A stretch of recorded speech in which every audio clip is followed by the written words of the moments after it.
curhatan orang-orang random. Oke, kali ini kita kedatangan tamu-tamu spesial nih. Ada Kak Nida, halo Kak Nida. Halo Kak Wiwi. Ada Kak Heni, halo Kak Heni. Gimana nih kabarnya? Kak Nida sendiri gimana kabarnya Kak? Alhamdulillah, kabar selalu baik. Yang gak baik cuma kantong. Pasti, aku juga sama soalnya.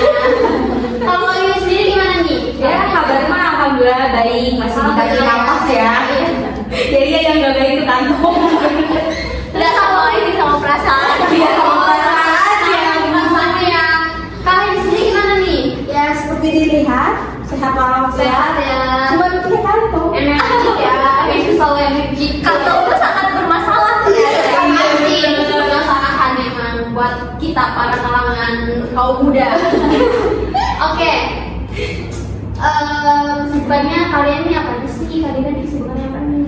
Ya kalau aku sih kuliah, terus organisasi sama lagi ngejalanin bisnis kecil-kecilan aja sih. Siapa tuh bakal dulu Kak? Bisnis makanan terbuat dari keju kayak gitu. Pasti buat kalian yang suka keju pasti keju banget sama makanan aku. Jadi makanan aku tuh namanya cheese roll, harganya murah-meriah tapi rasanya enak banget. Boleh banget nih buat kalian di order. Gimana Kak cara ordernya Kak? Kalian bisa follow Indofoodie, ada di Instagramnya @indofoodie. Jangan lupa ya buat kalian follow dan order cheese roll di Indofoodie. Itu buatan Kanida ya. Buatan Kanida sendiri ya Kak ya? Oke. Kalau ini sendiri apa nih? Kalau aku sih sama sibuk kuliah pulang balik yang tiap hari Minggu balik ke kosan. Seninnya kuliah sampai Jumat balik lagi ke rumah, jadi gitu aja sambil ya ada usaha-usaha dikit lah kecil-kecilan buat nambah-nambah uang jajan. Apa tuh Kak? Aku di sini usaha bikin cemilan-cemilan yang buat kita asik-asik nongkrong, kayak gitu ngopi-ngopi, ya cemilan yang tren-tren sekarang lah gitu. Kenapa Kak kalau kamu boleh tahu? Basreng-basrengan gitu loh, kayak cemilan ya. Bisa diorder juga di Instagram aku di Supriyani DM aja. Jangan lupa di order ya kakak-kakak semuanya. Ini jualan kakak-kakak cantik ini. Oke, buat kalian di sendiri gimana nih Kak? Ceria banget nih kayaknya hari ini, bajunya juga mentereng sekali. Seperti itu lah. Gimana? Ceritanya apa aja? Kesibukan sih organisasi sambil kuliah sih. Maksudnya kuliah sama organisasi gitu. Diiringi juga kerja gitu ya. Ya seperti itu aja setiap hari. Paling bagi waktu, kapan waktunya kuliah, kapan ngerjain tugas, kapan organisasi. Ya paling gitu aja. Berarti hebat banget nih Kanida, Kak Heni, dan Kak Heni bisa membagi waktu antara kuliah, organisasi, dan sambil kerja, ada juga yang sambil bisnis sendiri. Hebat banget sih buat kalian, bisa jadi inspirasi nih ketiga kakak-kakak cantik ini. Oke, langsung aja kayak aku mau tanya nih seputar tentang yang lagi zaman nih, yang lagi tren nih sekarang ini tentang insecurity, tentang body shaming. Kakak-kakak yang cantik ini pernah nggak sih ngalamin insecure nih? Dan saya tidak sendiri pernah nggak sih Kak? Aku sih yang jelas pernah sih ya yang ngerasa insecure tuh pasti setiap orang tuh ngerasain apa yang ngerasain belum lagi sama insecure sama diri sendiri, terus kayak orang-orang tuh pasti ngelihat orang kayak kita tuh kayak dari fisiknya dulu gitu kan, tapi ya In-person pasti fisik ya? iya kayak wah dia tuh cantik, dia tuh banget, benar.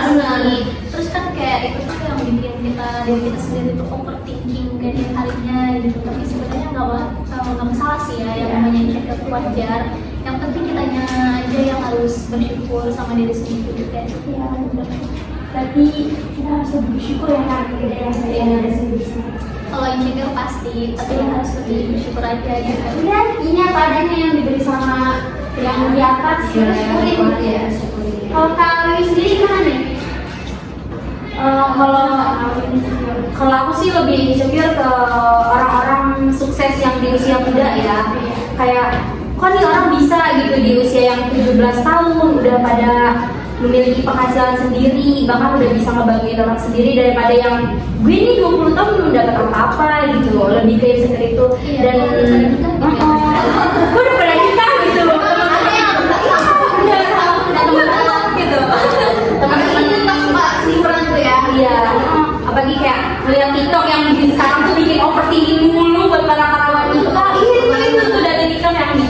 overthinking, insecure. Apalagi sekarang kan buat menuju ke pekerjaan yang orang-orang bilang iya harus good looking nih yang keterima atau gitu kan, itu kan bikin insecure para wanita makin bertambah. Udah mana dia insecure gara-gara TikTok juga ya, ditambah insecure pekerjaan sekarang yang harus good looking. Cuman kayak mikir ya udah mungkin ada jalan lain gitu buat kita sukses tanpa ngerubah diri kita, udah apa adanya. banget nih. Berarti kita tuh harus kayak percaya diri aja deh. Pasti ada jalannya, udah ada jalannya masing-masing. Iya, takarannya udah diinin sama Allah masing-masing. Kalau kayak sendiri pernah nggak sih kakak ngalamin insecure? Insecure itu pernah, pasti semua perempuan pernah ya. Dari segi apa nih kalau Kalau dari segi fisik sih mungkin 25% dari kesuksesannya. Jadi kan banyak perempuan-perempuan muda yang jadi pembicara hebat ya, jadi juru bicara atau bahkan jadi wanita-wanita karir di usia mudanya gitu. Lebih ke insecure itu sih. Kalau misalnya fisik sih ya bisa diubah gitu. Kalau misalkan ada uang mungkin bisa ya Ada uang tuh kan iya. Jadi kan perempuan sekarang harus bisa kayak ayo kita cari uang sebanyak-banyak mungkin, nanti juga cowok pasti datang sendiri gitu. Kalau kita banyak duit pasti cowok yang antri masih ada. Ya jangan kali-kali lah nyoba kita ngejar cowok, ya cowok aja yang ngejar. Biar kita tuh harus terlihat perempuan mahal gitu. Berarti kita harus punya value yang tinggi ya. Betul. Betul banget Kak Reni. Karena kalau misalkan kita punya value yang tinggi, pasti kalau kita juga pasti bakal lihat pasangan yang lebih seenggaknya setara sama kita. Kalau bisa sih ya harus yang lebihnya dari sana. Iya, kan jodoh itu cerminan dari kita sendiri. Oke, karena kalian juga pernah kan ngalamin insecure di masing-masing gitu, dari segi fisik ataupun dari segi kesuksesan, pendapatan gitu. Terus aku juga mau nanya nih, pernah nggak sih kalian itu ngalamin yang namanya body shaming gitu? Ternyata sering banget nih. Tapi dari sendiri pernah nggak sih kak ngalamin yang namanya body shaming gitu dari orang-orang sekitar kakak? Pernah sih, waktu itu aku tuh pas SMA tuh pernah yang namanya breakout gitu. Breakout tahu kan kayak yang masa-masa puber di mana muka tuh kayak ada jerawat gitu. Pasti pernah kayak Dinda kok sekarang mukanya gini gitu kan, kayak kok sekarang mukanya jerawatan sih kayak gini. Perasaan dulu enggak gitu ya. Perasaan dulu enggak, mulus-mulus aja. Ya yang namanya puber juga ada yang tahu gitu kan. Kayak ya udah kayak didengerin aja, kayak masuk ke kanan keluar ke kiri gitu. Jadi nggak pernah didengerin kayak buat batin gitu kan, kayak ya udah gitu. Nanti juga ada masanya gitu banget. Berarti kan tidak lebih udahlah dengerin aja, nanti juga gua puber tuh pasti emang akan ada masanya, terus pasti akan balik lagi kayak semula gitu. Berarti kan kita kayak udah kayak angin lewat aja kayak Iya, justru buktinya sekarang tuh kayak ketemu orang kayak kalau Dinda sekarang kayak udah bersinar ya mukanya gitu kan. Jadi yang namanya dibully sama orang tuh ya udah kita nggak usah ngedengerin, kayak ya udah biasa aja, kayak nggak usah hiraukan gitu. Terus kayak dari tinggi badan atau apapun itu kayak kok lu umur segini masih segini sih, pendek banget kayak gini gitu. Kayak ikut loh, tapi sekarang tuh kayak nggak pernah dengerin apapun yang mereka tahan gitu. Mau mereka bilang aku gini gitu ya udah amat gitu ya udah. jadi kayak alhamdulillah dengerin omongan-omongan mereka gitu. Iya, bikin pusing sendiri justru itu. Kalau kalian sendiri pernah nggak kak?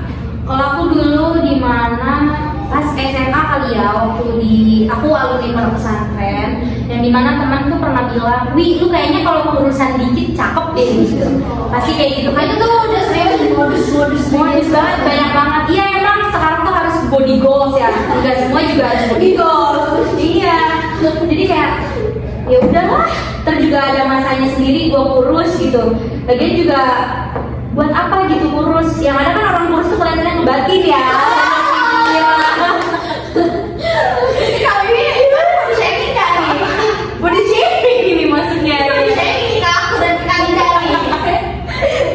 Jadi itu yang aku alamin. Jadi kayak gue gede, gue sehat,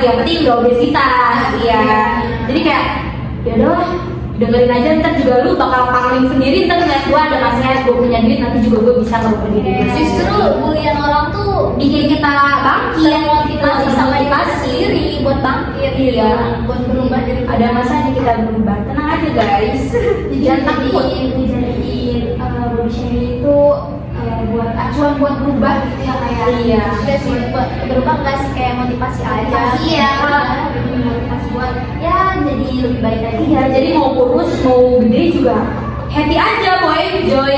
Iya, asalkan jangan kurus kering aja. Mau pengen sendiri. Yang seperti itu yang body shaming, yang menurutnya orang jahat banget. Emang sih orang-orang tuh jahat banget nih. Iya, jahat banget. Apalagi soal fisik ya, apalagi gitu. Kayak sensitif banget. Sensitif banget gitu. Dulu itu waktu zaman sekolah itu bilang, ih ini bogel banget. Aku tuh dikatain bogel guys. Ya, emang gue sebuntet apa sih gitu kan ya.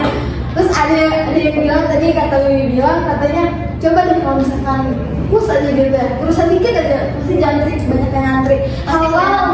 Iya. Awal gue gendut aja gitu banyak yang naksi gitu ya, apalagi Benar banget. apalagi badan gue bagus gitu. Tapi ya udah gitu. Terus tapi ini secara muka sih udah bagus, cuman badan aja gitu katanya. Terus ya udah sih nanti juga pasti kalau misalkan ada masanya gue juga bakalan kurus gitu kan ya. Padahal segini udah kurus lo ya Kak Emi. Tadi kayak apa? Artis-artis itu sih. Si Anya. Emang kayaknya sekarang orang-orang Indonesia tuh berpatokan sama artis-artis Korea yang harus kayak cantik itu putih, cantik itu tinggi. Karena kan cantik itu punya kadarnya masing-masing. Padahal bukan bihun. Iya. Benar banget. Lu kalau mau kurus punya cewek kurus dan putih pacaran aja mau bihun. Bener banget. Standar kecantikan itu harus putih, Iya, tinggi, Berprestasi. iya, padahal kayak kita yang punya kayak gini kita cantik ya nggak sih, ya kan? Semua kan padahal udah ada porsinya masing-masing. Benar banget, harusnya kita lebih bersyukur, cintai diri sendiri. Oke, sebenarnya aku mau tanya nih, kalian apa namanya? Punya dong dan selera kandung gitu kan? Punya kan kak? Punya. Tapi dari tadi saya pasti punya kan ya? Sering kita ngobrol-ngobrol ini. Biasanya body shaming itu kan yang dari orang terdekat nih, terutama orang tua yang biasa ngebanding-bandingin saudara satu sama lain. Itu kan nggak sih ngalamin seperti itu dari kakak dia sendiri nggak pernah nggak kak? Kalau aku sih nggak pernah ya, kayak orang tua aku kayak ngebanding-bandingin aku sama anak yang lain, karena orang tua tuh mikirnya kayak gini, kayak ya udah gitu, anak mama bapak cantik gitu, kayak nggak apa-apa kalau kayak nggak berprestasi, yang penting punya attitude yang baik, ibadah lancar, kayak nggak harus jadi orang sukses, yang penting belajar yang benar gitu kan. Kayak belajar di misalnya di kampus nggak harus punya IP yang tinggi gitu, dari dulu juga nggak pernah dituntut buat jadi yang sempurna. Intinya kayak kita aku ngejalanin apa yang aku mau gitu ya, yang penting belajar, punya attitude baik, ibadah lancar, ngejalanin sholat lima waktu aja gitu. Nggak pernah sih dibanding-bandingin kayak gitu. Diambil ya orang tuanya, terus mengerti. Dia mengerti keadaan anak kayak gimana gitu. Alhamdulillah banget ya, Iya. seperti itu ya. Idaman nih. Balik lagi idaman.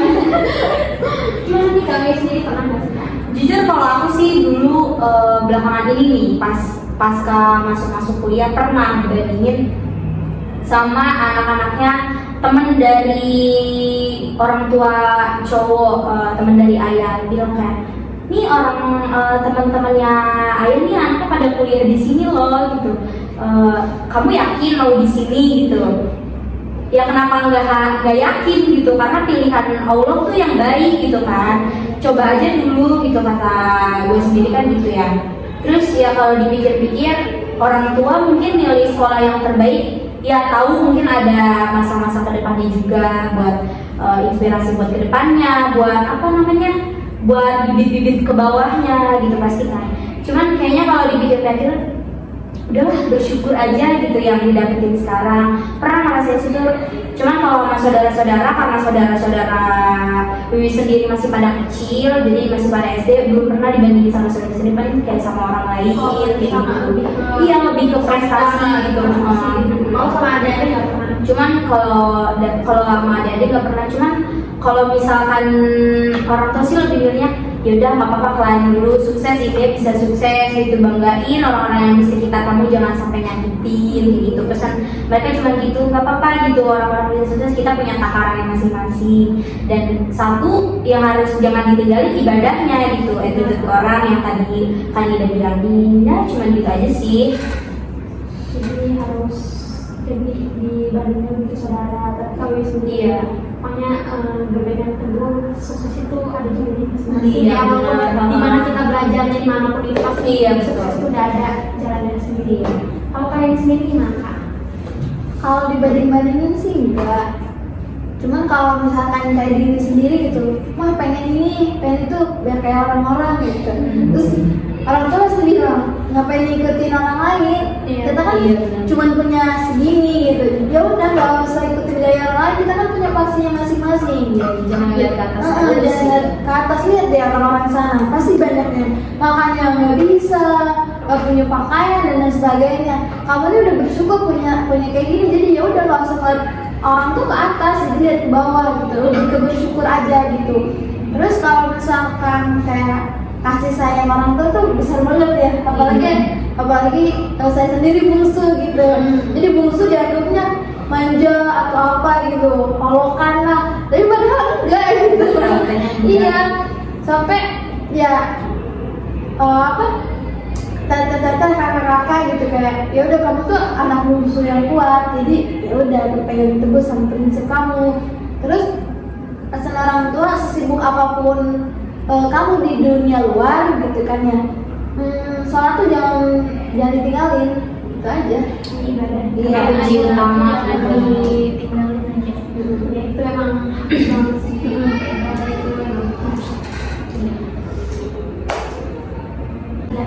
Oke nih, kita kan tadi udah ngebahas-bahas banyak banget ya. Aku mau tahu nih cara kalian bersyukur sama diri kalian sendiri, apa yang udah Tuhan kasih ke kalian, apa yang udah orang tua kasih ke kalian, gimana cara kalian mensyukuri terus menjalani semua itu, gimana cara kalian bisa mencintai diri kalian sendiri gitu, dengan pasti kalian punya kan kayak kemarin ke Kanada gitu dulu pernah pada masanya anak muda, kau ini sendiri kan, yang sendiri, gimana cara kalian bangkit dan mencintai diri kalian sendiri dan berubah jadi lebih baik lagi, gimana sih? Coba Kanada sendiri gimana Kak? Kalau buat mencintai diri sendiri itu yang pertama itu yang pasti bersyukur. Kayak kalau misalnya orang-orang kayak ngomong yang nggak pernah didengerin, terus kayak lebih ke ngedengerin yang positifnya aja sih, kayak negatifnya enggak gitu kan. Kayak dulu emang sering insecure gitu, tapi sekarang lebih ke ya udah kayak udah bodo amat gitu sama omongan orang, kayak mau orang bilang apa ya terserah gitu. Intinya ini diri saya sendiri, saya nggak pernah ngedengerin omongan orang lain, kayak mau orang lain mandang saya gimana itu terserah. Kayak ya udah, yang penting saya cinta sama diri saya sendiri, yang penting saya bersyukur aja sih. Kalau kalian sendiri Ya salah satunya bersyukur ya, karena banyak di luar sana kan yang masih belum bisa di posisi kita sekarang, yang duduk di bangku kuliah, di luar banyak yang minta-minta, anaknya masih usia kecil di bawah gitu. Ya intinya bersyukur gitu, apapun yang mereka omongin di masa lalu udah kita simpen, istilahnya mah kita simpen di kotak, itu jadi motivasi kita buat kita bangkit, tunjukin bahwa kita bisa gitu ke mereka. Jadi kayak udah semangat gitu buat berubah gitu, jadi diri sendiri lebih baik gitu dibandingkan kita menjadi diri orang lain buat ngebanggain orang lain, kan itu juga nggak baik. Jadi bersyukur intinya. bersyukur ya. Untuk kalian sendiri gimana Kak? Ya salah satunya pertama sih bersyukur ya. Bersyukur itu kunci utama sih. Selebihnya kalau misalkan orang-orang ngomong kayak gitu, ya udah biarin aja. Ya udah kita serahin aja sama yang mau masuk, kita juga punya Tuhan masing-masing kan. Betul. Kita serahin aja. Sekarang juga kan itu kan masa lalu ya. Kadang suka ngeliat orang yang dulu menghina kita, bully kita atau bagaimanapun itu, kayak ya dulu dia begini-begini sama kita, ya sekarang dia Justru dia yang dia yang paling bawah dari trauma biasanya. tapi bukan berarti kita ngedoain Iya, enggak ya. enggak. Ini sih kayak lebih ya udah berdoa aja gitu sama Tuhan kan. Gue kan diginiin gitu, gue nggak mau, gue pengen berubah gitu kan. Sambil ngiringi doa dan usaha kan ya. Iya, betul banget, betul. Tuh, terus ya bersyukur. Bersyukur ya ya udahlah gitu ya, yang dulu ya udah jadi. Nah buat kalian semua nih, kita kan kadang-kadang nih curhatan dari ketiga kakak-kakak yang hebat ini bisa melalui rasa insecure-nya, bisa ya udah kayak nggak ngehirauin lah orang-orang yang udah jahat gitu, yang body shaming. Buat kalian semua pokoknya harus cinta sama diri sendiri, harus lebih bersyukur apa yang udah Tuhan kasih ke kita, terus harus lebih percaya diri, dan jadikan semua omongan-omongan itu yang baiknya dijadikan pembelajaran, yang buruk-buruknya udahlah ya gak usah diambil. Pokoknya jangan pernah punya rasa insecure boleh, tapi jadiin semua itu pembelajaran buat lebih baik lagi. Dan jangan lupa buat cintai diri sendiri dan sayang diri sendiri. Oke? Makasih ya Kak buat obrolannya hari ini. Kita semua pamit undur diri. Wassalamualaikum warahmatullahi wabarakatuh. Dadah. Waalaikumsalam warahmatullahi wabarakatuh. Ya, terima kasih. Terima kasih kakak.